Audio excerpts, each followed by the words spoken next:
Okay, so this video is for people who have had an ex break up with them, but the ex stays in contact with them, which can actually make the pain worse. So I'm going to tell you how to actually turn this into your favor, turn this from a bad thing into a good thing. So the breakup that won't stop contacting you. This is a problem for obvious reasons. When somebody you love breaks up with you, it hurts. You just feel like you've had your heart broken. So what do you do when they devastate you? Maybe you both cry, and then the next day they text you, or maybe on the ride home they text you and ask you if you're doing okay.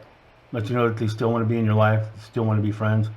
And maybe you say, okay, because in the moment it's better than nothing. But they do make it clear that they want a definite break. But then a couple of days later, they contact you again. Or maybe it's just an occasional text, an occasional, hey, thinking about you, hey, how are the dogs? Maybe it's that. Maybe they like a comment that your brother made, your sister made, your cousin. You get the idea. It's like they broke your heart, but they didn't break the connection. So what do you do then? Because here's the scenario. You want to pull them in closer. But the more they contact you, the more it keeps the pain alive, the more it keeps the hope alive. And then every time you get close enough, because they send you enough messages and the chemistry is still there, and you feel just so natural and excited and hopeful, and they ease that anxiety of the pain of the loss once in a while when they reach out, you don't want to lose that.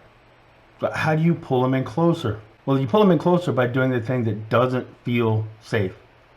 You have to pull back. Look at it this way. They're not reaching out to you really as much because they care about the heartbreak that you're going through, and I'm sure they care. But the main reason somebody reaches out to you after a breakup, it's one of two reasons. One's bad, one's worse. The first one is bad.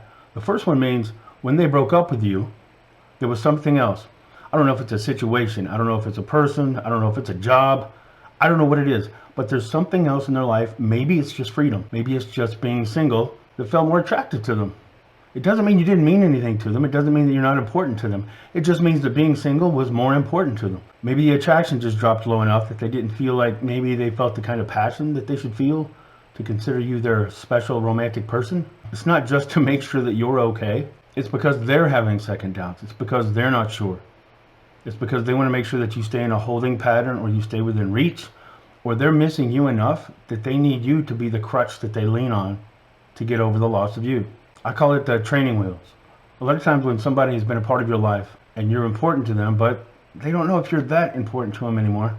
Maybe they've just got a little full of themselves. Maybe they just started thinking about greener pastures, whatever the case. They feel confident enough in this situation to know that you still love them. In other words, they ask you to move out of the metaphorical relationship house, and they know you're just sitting out on the porch, waiting for a chance to come back in. Well, once in a while, they feel lonely for whatever reason. Maybe they're second guessing the choice. Maybe that other person didn't work out. Well, when they get scared and when the anxiety builds up in them, who do they turn to?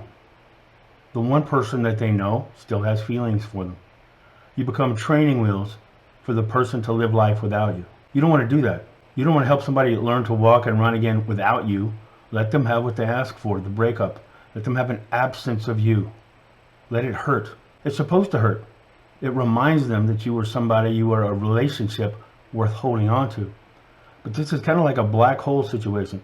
It feels horrifying to think of letting go. You don't want to drift off into space, but you get sucked into the black hole of 2 or 3 texts a week. Can you be my buddy? Can we be friends? Can we stay in contact? No. In the one case, you don't want to let go of that connection that you have. Hey, at least they are texting me once or twice a week. I love it. Every time I get a text from them, I feel a little bit of relief. Well, guess what? Every time they send you one and you respond, they feel a little bit of relief too. But you're relieving the same anxiety that's driving them back to you. And you're reassuring them that you're happy just being in their lives. So they haven't really lost you. You're accidentally giving them the strength to stay separated from you. Well, what makes you miss them when they break up with you? What you've really lost, the reason you're hurting more than them, is because when they broke up with you, what they really took away from you was your access to them. Before the breakup, you could call them, you could talk to them, you could stop by, you made plans together. You knew you were going to see them in the near future because the two of you were together. When they broke up with you, it's like they took your passcode away. You can't just come by now. You can't just call and expect they're going to pick up. So now you feel rejected. You feel alone. Well, why aren't they hurting? You both went through a breakup. They didn't lose any of that.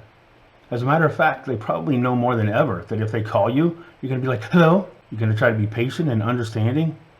Well, you're boosting their ego while you're accidentally weakening your own. That's why your anxiety is getting higher and they seem to be okay. So it's anti-intuitive. It's scary. But when somebody's broken up with you, and a lot of times the part that just frustrates me for people is when somebody breaks up with the other person and they say, no, I'm positive, no, I'm certain, I'm sorry, I've tried, but this is what's best, this is what I need to do. Do you care if I call you tomorrow? I'm sure that we don't need to be together. I'm going to text you in 2 days. And then I'll text you every 3 days. And then I'll like all your stories, and I'll comment, and I'll give you smiley faces and hearts and thumbs up. I'll stay active in your life so I can know how much I mean to you. But I'll keep you at an arm's distance from me. You can't let somebody do that. Don't be so grateful for the scraps of attention that you get from their I don't need to be with you table, that you stay planted right beside the table or planted right outside the porch. Let them know that you have a passion, you have a purpose, you have a plan about your life. You have a strength and a confidence about who you are that is shakeable, but it's not breakable. That's attractive. Just waiting and hoping like they're the prize and you're the lucky lottery winner, that doesn't make for a long-term relationship. That makes for boosting one person's ego, who's probably a little bit out of balance anyway, and it reassures both of you that they're out of your league. Nobody's ever drawn to someone else because they reinforce how out of their league they are. So even though it's scary, here's the good news. Take the good news from it.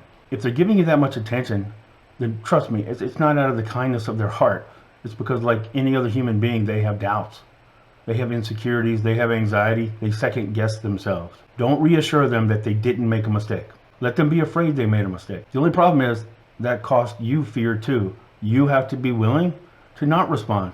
Or if you're going to respond because you just don't have it in you to not say anything, then keep it short.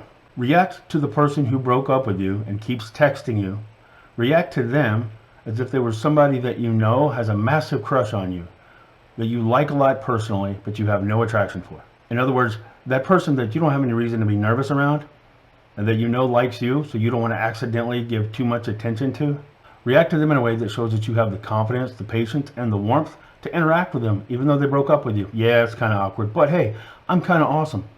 So really, the biggest shock to you breaking up with me was, I thought you were aware of how awesome I am, but if you're not, that's cool.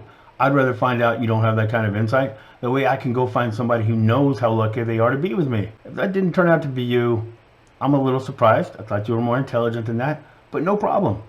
I definitely would want to know if you're not sure you want to be with me, because I really know I want to be with somebody who knows how lucky they are. I don't mean actually be so conceited and vain. What I'm saying is conduct yourself with confidence. So when you interact with them, don't interact with them like you're just hoping for another text. You're just hoping to extend the call. No, what's the point? What are you asking for? You asking how I am? I'm good. Thanks for asking. Hope you're doing well too. If I ask you a question, answer it. Be brief.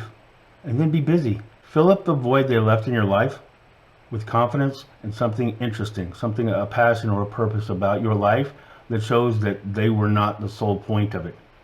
That's attractive.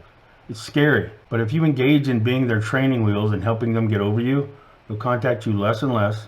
You'll reassure them all the more that they were a little bit above you, or that you weren't a good fit, or that you fit perfectly in the friend zone, and slowly you will drain the attraction that's left. So I know it's scary. Trust me, it works.